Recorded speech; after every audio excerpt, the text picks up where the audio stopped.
ચાલો સરસ મજાનું ફૂલ બનાવી દે. અદબ. ચલો અધ્યયન સંપુટ ગણિત ધોરણ 1 એકમ 10 મારો દિવસ. એમાં આપણે ઋતુઓ વિશે શીખવાનું છે.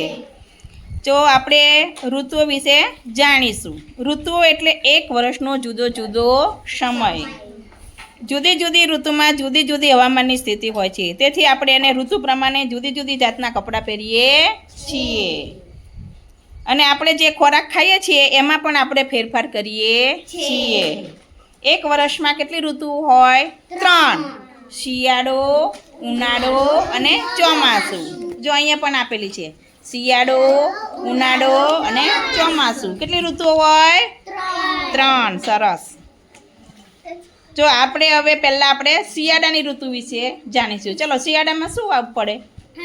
ઠંડી. Very good. તો ઠંડીથી બચવા આપણે શું કરવું જોઈએ? કેવા કપડાં પહેરવા? હા, સ્વેટર, ટોપી, મોજા એવું પહેરીએ છીએ ને? ધાબળો. પછી આપણે સાંજે તાપણું કરીએ છીએ, બરાબર.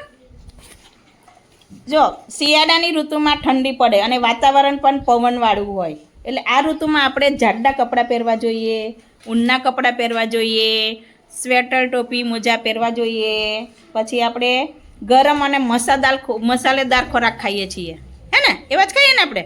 મસ્ત તીખું તીખું સેવસળ ને પાઉંભાજી ને મેથીના ગોટા ને એવું ગરમ ગરમ, હે ને? પાણીપુરી એવું. એની સાથે જ આપણે ઘણા બધા ફળો પણ ખાવા જોઈએ. તો શિયાળામાં કયા કયા ફળો થાય ખબર તમને? સંતરા, પછી બોર, પછી આંબળા, જામફળ, સીતાફળ, એરા એવા ફળો થાય. તો એ ફળો પણ આપણે વધારે ખાવા જોઈએ. ચલો હવે આપણે ઉનાળાની ઋતુ વિશે શીખીશું. ઉનાળાની જાણીશું. આ કયો ઋતુ છે? જો આ શિયાળો છે ને, શિયાળો તો એમાં 2 પેટા ઋતુઓ છે, હેમંત અને શિશિર. હવે ઉનાળો ઋતુ આવશે, એમાં વસંત અને ગ્રીષ્મ, આ 2 પેટા ઋતુઓ આવશે, બરાબર.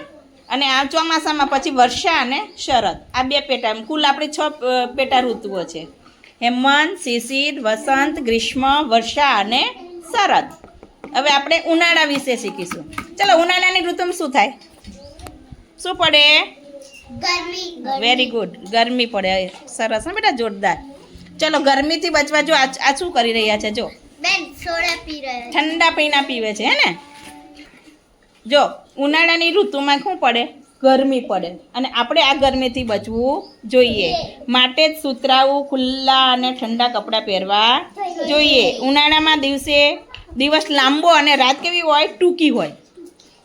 ઉનાળામાં તરબૂચ, કેરી, પછી શું કયા ફળો મળે? ટેટી મળે કે નહીં મળતા? પછી લીચી, નારંગી, દ્રાક્ષ એવા ફળો ખાવા જોઈએ ગરમીથી બચવા માટે. તરબૂચ, દ્રાક્ષ, ટેટી, પછી નારંગી, લીચી એવા ફળો ખાવા જોઈએ. પછી ઉનાળામાં આપણે આઈસ્ક્રીમ, કોલેટી, બરફનો ગોળો એવું પણ ખાવાની મજા પડે છે. મસ્ત. આપણે બહુ ગરમી લાગે ને તો એવું આપણે ખાવા જઈએ ને? તમારા ગામમાં આવે ને વેચાવા? તો કેવા દોડો છો લેવા માટે? પૈસા લઈને દોડે છે ને? હા, ઠંડા મજા આવે ખાવાની. ગરમી લાગે ને આપણને એટલે ઠંડુ ઠંડુ ખાવાની આપણને મજા આવે. ચલો હવે આપણે ચોમાસાની ઋતુ વિશે જોઈશું. તો ચોમાસાની ઋતુમાં હવામાન ખૂબ જ સરસ હોય છે, ઠંડુ ઠંડુ હોય ને, ઠંડુ ઠંડુ. તો આપણે રેઇનકોટ, વરસાદ આપણે બહાર જઈએ તો આપણે વરસાદથી બચવા માટે શું કરીએ? રેઇનકોટ પહેરીએ. શું પહેરીએ? રેઇનકોટ પહેરીએ. રેઇનકોટ ના હોય તો આપણે છત્રી લઈને પણ જઈએ ને? તો આ ઋતુમાં આપણે હળવો ખોરાક ખાવો જોઈએ. એમાં કંઈ ભારે ખોરાક ખાવો નહીં. ચોમાસાની ઋતુમાં કેવો ખોરાક ખાવાનો? હળવો એકદમ. ભારે ખોરાક ખાવાનો નહીં. પછી ગરમ પાણી પીવું જોઈએ, ગરમ પીણા પીવા જોઈએ. ચોમાસામાં લારીઓ પરનું ખાવાનું ટાળવું જોઈએ, નકર શું થાય? બીમાર પડાય. અને મચ્છરથી પણ બચવું જોઈએ. અને આ ઋતુમાં આપણને બરાબરને આપણે ઉનાળામાં ગરમીથી પેલા હેરાન થઈ ગયેલા હોય એટલે આપણે જો વરસાદ પડે તો નાહવાની કેવી મજા પડે ને? મજા. કોને કોને નાવું ગમે છે? વરસાદમાં બરાબર ગરમી લાગી હોય ને વરસાદ આવ્યો હોય તો બધા નાવા જાવ છો કે નહીં જતા જઈએ તો આ ઋતુમાં વરસાદમાં નાહવાની પણ મજા પડે છે. જો ચોમાસામાં કયા કયા ફળો થાય ખબર તમને?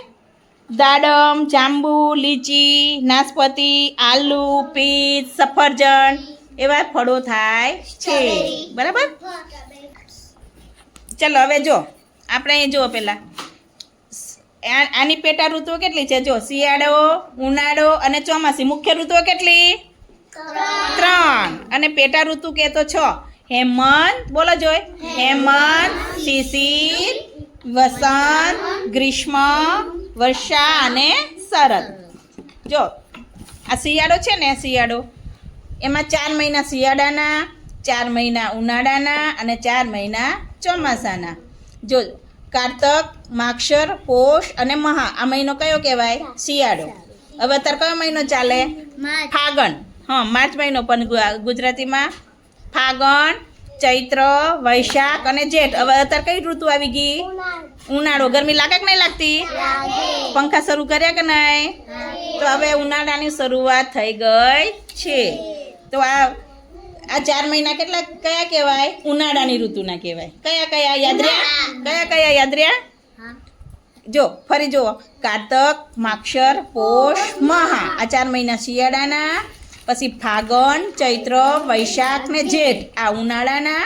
પછી અષાઢ, શ્રાવણ, ભાદરવો અને આસો આ 4 મહિના ચોમાસાના. ખબર પડી? હવે ફાગણ મહિનામાં આપણે આવી ગયો. હમણાં હોળી આવશે ને? હોળી છે ને? ક્યારે છે હોળી? ગુરુવારે છે ને? ગુરુવારે કેમ? તો જો હવે ફાગણ મહિનો 2 આવી ગયો એટલે હવે ઉનાળાની શરૂઆત થઈ ગઈ ને આપણને ગરમી પણ લાગે છે ને 2 પંખા શરૂ કરવા પડ્યા ને. ચાલો હવે આપણે અહીંયા જોઈશું. હવે બસ કયો કયો યાદ રહ્યો બધાને? ફાગણ, ચૈત્ર, વૈશાખ ને જેઠ 4 મહિના થયા. હવે અહીંયા અષાઢ, શ્રાવણ, ભાદરવો અને આસો આ 4 મહિના ચોમાસાના. પછી અંગ્રેજી મહિના કે તો કઈથી શરૂ કરીશું આપણે? અહીંથી શરૂ કર. નવેમ્બર, ડિસેમ્બર, જાન્યુઆરી ને ફેબ્રુઆરી આ 4 મહિના શિયાળાના. પછી માર્ચ. અત્યારે કયો મહિનો ચાલે? માર્ચ. તો આવ્યો ને ઉનાળો? જો માર્ચ, એપ્રિલ, મે ને જૂન આ 4 મહિના ઉનાળાના. જુલાઈ, ઓગસ્ટ, સપ્ટેમ્બર, ઓક્ટોબર આ મહિના કેટલા કયા? ચોમાસાના. પડી ખબર? સરસ. ચલો હવે એક મસ્ત સરસ મજાની ક્લેપ કરી દો બધા.